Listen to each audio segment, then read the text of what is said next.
How's everyone doing? I'm King Heracross here, and today I got a little different video for y'all today. So today I'm gonna be actually doing a deck profile. I got my camera stand kind of set up finally. Hey Ava, no. I got my camera stand set up, and I was able to position it well enough to where I could do a deck profile. So basically, I'm going to do a deck profile on Turbo Zacian. The list is pretty simple enough.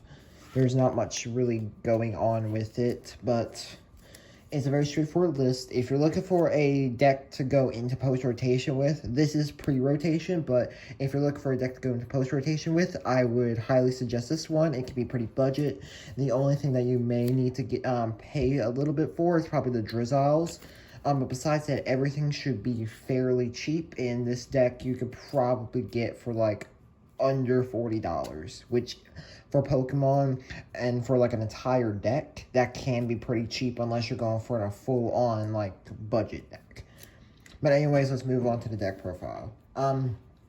So in terms of Pokemon, we play 4 copies of Zacian V. This is your main attacker, and it's basically going to be what you use to basically dish out your damage, hit them hard, and basically it's your main prize getter. Now, what we do is we pair Zacian with this Inteleon line. So I play 4 copies of Sobble, the Rapid Strike one, 4 copies of Drizzile, and then I play 3 copies of the Shady-Dealing Inteleon. Now, I was considering playing a quick shooting one, but I feel like I like the more list that basically focuses on getting the trainers from the deck that to get your Zacian in and out of the active, so you can constantly do damage, so that you're able to basically hit hard without whiffing an attack. Because once you whiff an attack with this deck, it's basically game over. You lose, because you usually do not want to whiff an attack, because that can set you super far behind. So I focus on trying to get the trainers out so that I'm able to dish out some damage and not be able to miss an attack. In terms of tech Pokemon, that's not really there for. Well, that's just really there to be there and to help out with the deck is just 1 copy of Mew. This is just for Rapid Strike Urshifu, since this deck can fall behind with that deck. So Mew is just there to protect the bench, protect any bench Zacian from being set up to get KO'd, or bench Drizziles that could get KO'd and stuff like that. So moving on to the trainers. We play 4 copies of Professor's Research. That's just standard. We play 4 copies of Marnie. I like having a 4-4 split, so that way you can basically dig through your decks a lot and be able to get the cards that you need to be able to do your damage. I play 3 copies of Boss's Orders. 3 copies is I feel like is enough. You honestly can probably go down to 2, since this deck focuses on getting in and out of the active. And just KOing whatever's in the active. You can probably go down to 2 boss if you want to. I like 3, but again, you can feel free to change this deck list however you like. We also play 4 copies of Quick Ball as a 1 in the search option. And 4 Pokemon Communication. These are basically your search options. I would say run some level balls to get the Drizziles and Sobbles. Just don't know exactly what to take out yet. I'll probably go after I'll probably do an concluding like thing on this list and basically say what you could probably take out for other stuff. We play 4 copies of Metal Saucer. This is just kind of what you would run typically in any metal deck. You want your 4 Metal Saucers. 1 copy reset stamp for late games, just in case if they're down to 2 or 1 prizes, what you could do is you could just stamp them, and then you could give yourself more time to be able to finish off the game, and to basically give you the highest chance of them not being able to win the game. I play 4 copies of Switch. Because you want to get in and out of the active enough to the point to where you basically don't whiff an attack. So basically you switch, you ideally and then go into something with Air Balloon, and then go back into the Zacian, hit for another 230. Okay. Now, my tool split. I play 1 copy of EXP Share. Now, when Evolving Skies comes out, I would highly, highly recommend playing Rayhan, because being able to attach an energy from the discard and then go search your deck for your card, I feel like is really good, because what you can do is you can go into something with an air balloon, say an Atelion, go Rayhan onto the Zacian, go get a Metal Saucer from the deck, a Metal Saucer to the Zacian, and attach to it. I feel like that's probably going to be the most optimal way to play this post-rotation and a little bit of pre-rotation.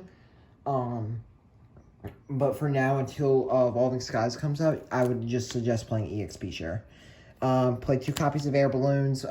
This is just so you can have another way to switch in and out of the active. So basically, you could switch into something with the Air Balloon, go back into a Zacian, and then be able to take a KO.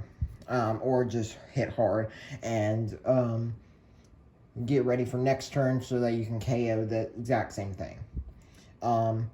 I play 2 copies of Cape because Zacian can be a little bit frail sometimes, and so you want to be able to buff it, and so you aren't able to take a KO as easily. So Cape allows it to be a 270 HP, and not a 220 HP Pokemon, which 270 is a lot more difficult to KO rather than 220. And looking at the Evolving Skies meta, Rayquaza VMAX is going to be good, so that can definitely help against that matchup, because now they need 4 energy. Yeah, now they need 4 energy and not 3 to take a KO. We play 1 copy of Chaotic Swell. That's just so you can bump Path to the Peak. I don't really think Path to the Peak is that big of a problem, so that's why I only play 1. If they have Path to the Peak in play, it's not that big of a deal, because you got your Inteleon line to help you get the trainers that you need, and you're really not supposed to be intrepid sorting in the mid game, because you just are trying to get your attacks off, and the only time you really intrepid sword is if you whiff. And then moving on to energy, I play just 9 copies of Metal Energy. I don't play any special energy. I don't play anything else. Just 9 copies is good. It's just consistent enough to be able to get it out consistently and just be able to get your attacks off. So what would I change in the deck? Personally, since I know you're gonna want to play level balls and Rayhans, probably would cut an EXP Share, could probably cut a Pokemon Communication, could cut a Marnie. You could cut a Marnie. This could be this could fill the slots for Rayhans, because you don't really want to play 4. You could probably just stick to 3. So if you want to go down, if you just want to do 4, you can do 4 Rayhans. Could probably go down another Marnie if you want to do that. Or you could go 3. I'm personally going to go to 3 because I don't think it's exactly necessary to go any lower. In terms of what you could probably replace Level Ball in for, again, this is just like basically like, okay, I'm just going to take these out to replace them with these cards. I wouldn't exactly replace these specific cards for those cards I'm thinking of, but what else would I take out just to fit in the level balls? I'd probably take out a Swell, I'd probably take out Stamp, and I'd probably take out a Boss. And you can probably take out another Marnie, or you can take out a Pokémon. I think Pokémon is probably going to be more ideal to take out. So basically, if you were to probably want to fit in 3 Rayhans and 4 level balls, I'd probably take out these 7 cards. But besides that, but if you're trying to go for a 4th Rayhan, go right ahead. You could probably take out a Mew, since that's rotating out. Or you could take out one of the comms again. Again, it's whatever you want to do. But yeah, that's going to be my deck profile for Turbization. I hope you all enjoyed this. If y'all did, make sure you like, subscribe, and whatnot. I plan to do more of these in the future. And I plan to actually record like just some casual games, possibly with some like friends at the card shop, maybe. To possibly just show y'all kind of how I play, kind of like, and just show y'all some other card games that I play, and like, and just kind of basically just to also give y'all some more videos to watch and whatnot, since I know this channel has kind of been dead. But besides that, yeah, I hope y'all enjoyed this. If y'all did, just like subscribe. If y'all want to see any deck profiles, possibly, or if y'all want to see anything specific, just I guess comment below what you want to see, and I'll see what I can do to possibly try to make do that for y'all. But anyways, hope y'all enjoyed, and I will see y'all next time.